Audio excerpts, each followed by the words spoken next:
England's all-time top scorer, Tottenham's all-time top scorer, the most expensive signing in Bundesliga history, Harry Kane. Rafa, first of all, it is very exciting to see him there at one of Europe's top clubs.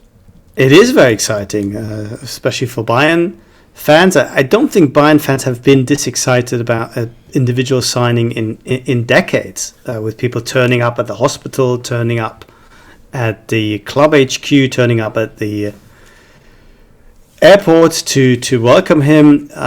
Apparently 10,000 shirts sold in the first few days. That is quite astonishing. Rafa is currently wearing one. I'm not wearing one. And yeah, I mean, it takes a lot to excite Bayern fans, but I'd say this one does.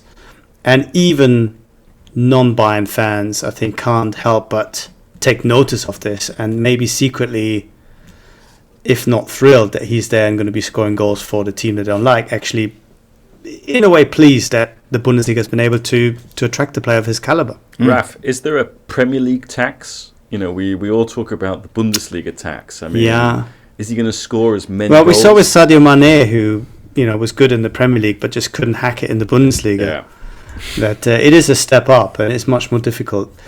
On that note, Sean Marks says Bayern were too quick to get rid of Sadio. If they'd held on, they could have had a front three of Sane, Mane and Kane. Yeah. Wow. Kane West. I think if they don't sell Sadio, it's actually more difficult for Bayern to make the Harry Kane deal, because Sadio would have been the top earner or in that bracket. It was a joke about names, Rafa, but yeah. Yeah, no, I get it.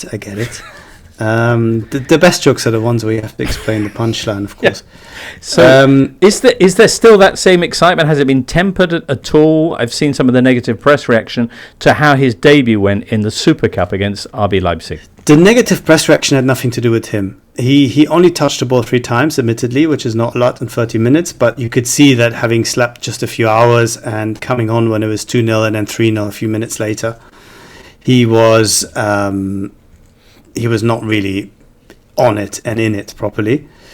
But the negative reaction comes from Bayern's performance and from Tuchel's reaction, because Tuchel could have decided to say, you know, it's effectively a preseason game. Yes, we didn't defend well. Yes, a lot of things I didn't like. But, you know, there's still a week to work and we're going to be okay. We're going to be there. But no, he actually went for them big time and said they were as bad as they were for more spells than last season, that it looked as if they hadn't trained for 4 weeks, that it bore no relation to the good atmosphere and sort of the vibes that he'd picked up going into this game. And he was basically saying, I have no idea what this team is doing. And if you're not in a position of strength, it's the sort of thing you say before you get sacked as a manager, because the board starts thinking, well, if he doesn't know, who does? But because he's still in a strong position, he can afford to be dishonest, but of course at the price of starting a massive debate ahead of the proper open on Friday, but also of course really going for the players and gunning for the players, and that's not something that I think you can do too often in a season. Do you think his criticisms were fair?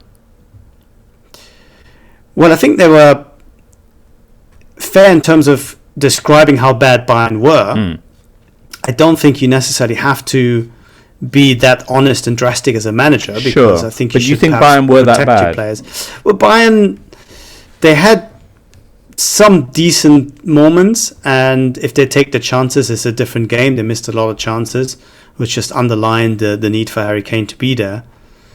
But defensively, they were pretty bad. And overall, they had this thing where you would have seen that last season, James. They kind of lose their confidence when things don't work for them, and they're most un-Bayern-like in that lack of organization and lack of strength and resilience, and they just kind of fall apart a little bit. And that was the big shock for Tuchel, because he felt, and many observers, including me, having seen a bit of preseason, felt that actually, okay, now with a bit of time, the old season is done, you know, we start fresh, 1 or 2 different players. This is going to be the old Bayern coming back. But in fact, it really was yet another pretty shambolic performance, which has a lot of people worried about what's actually wrong with this team. RB Leipzig, what about them? What about, you mentioned Danny Olmo's second goal, but he got a hat-trick. This is the first ever Supercup win, I think. But it's also, was it a bit of a shock after the number of big players who've left them over the summer? Yeah, they lost so much quality. In Kunku, Soboslai, Lima, Gvardiol, Andre Silva also going on loan. So they have to basically reconstruct half the team. But they've done it really well. They bought really interesting players. Luis Openda looked good. Niki Seiwald looked good. I think he's going to be one of my favourite players in the season. Austrian international. Some 1 or 2 moments from Xavi Simons as well. So yeah, I think it is going to be hard to make them a functioning unit to push Bayern and Dortmund all the way.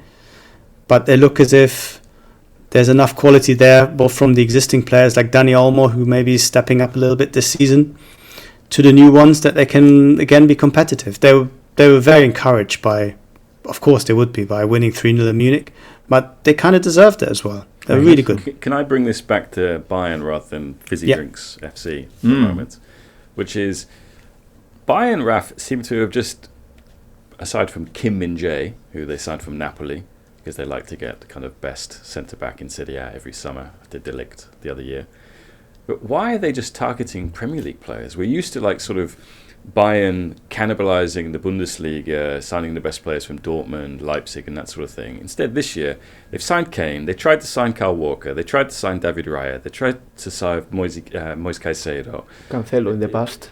Yeah, I mean, is this to like Tuchel, I've worked in the Premier League, I like these players, I know these players, let's go out and get them. Like, it's surprising to me that they would go into a market where players are so expensive. Yeah, you're right. I mean, I think it does reflect Tuchel having a lot of power and wanting solutions that work immediately.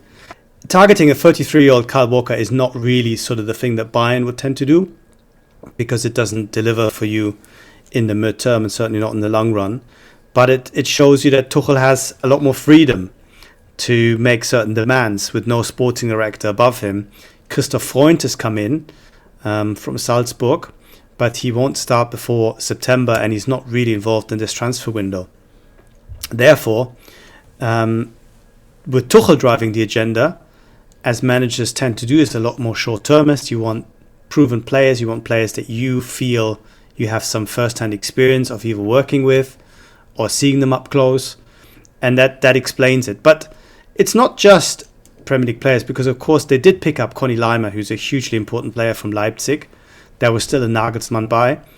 They got Rafael Guerreiro on a free as well from Dortmund, and they are still in the market for probably a holding midfielder, which I think will probably not come from the Premier League, and maybe a goalkeeper, which could be Stefan Ortega, which is a player that perhaps Bayern should have brought in before. If they can get him from Man City, I think it's exactly the kind of profile that they want. Very good on the ball, and also for a goalkeeper, humble enough to maybe play second fiddle to Neuer again when he comes back.